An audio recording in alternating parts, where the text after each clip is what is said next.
গ্রামের পূর্ব দিকের জঙ্গলের নামে এক ইতিহাস আছে।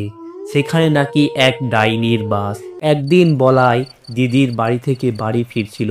বৃষ্টির রাত, চারিদিক ঘুটঘুটে অন্ধকার। সে পথ হারিয়ে ফেলল, একা একা ভয়ে ভয়ে হাঁটতে লাগলো। সে জানে এই জঙ্গলে বহুদিন পূর্বের সেই ভয়ঙ্কর মর্মান্তিক ঘটনা।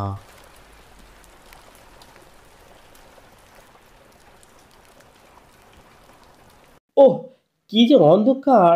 চারিদিকে কিছুই তো দেখা যায় না। কি করতে যে এই বৃষ্টিতে বাড়ি ফিরতে গেলাম? দিদির কথা শুনে রাতটা আজ থেকে গেলেই ভালো হতো। ওহ, কি যে করি এখন! এই জঙ্গল, অন্ধকার, এখানে তো আবার ডাইনিও থাকে। হুম, যাই দেখি রাস্তাঘাটে কাউকে পেলে একটু জিজ্ঞেস করা যায়।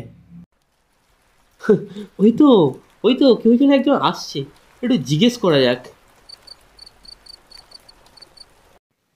এই যে, এই যে ভাই, বলছিলাম যে এই রহিমগঞ্জের রাস্তাটা কোন দিকে একটু বলতে পারবেন? অ্যাকচুয়ালি আমি এই ঝড় জঙ্গলে অন্ধকারের পথ হারিয়ে ফেলেছি গো। রহিমগঞ্জ যাবে? সে তো অনেক আগেই তুমি বেরিয়ে এসছো। এই ডাইনের জঙ্গলে বেশিক্ষণ না থেকে তাড়াতাড়ি বাড়ি ফিরো দেখি। এ কি বলেন ভাই? কিন্তু কিন্তু আমি তো বুঝতেই পারছি না কি যে করি। এখন কিছুই তো বুঝতে পারছি না।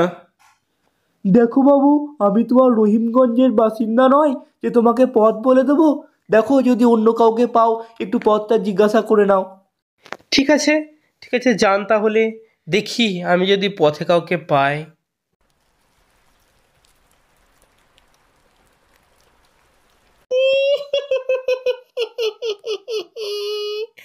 আমি ডাইনি, কতদিন কিছু খাইনি।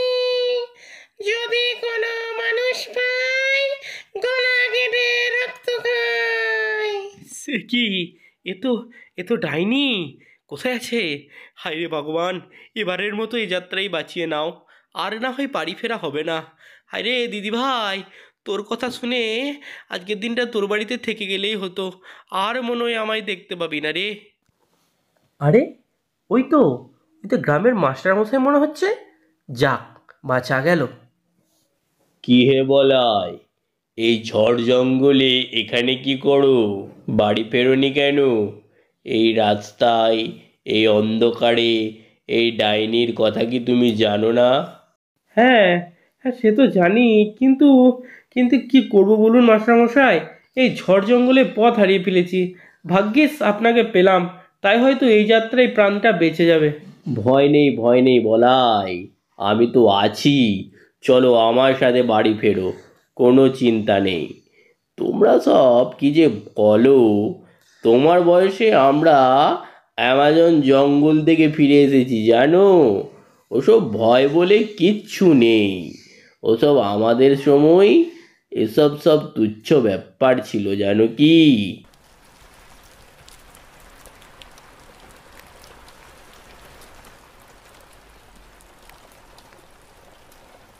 যাই হোক, মাস্টারমশাইয়ের জন্য এই যাত্রায় প্রাণটা বেঁচে গেল।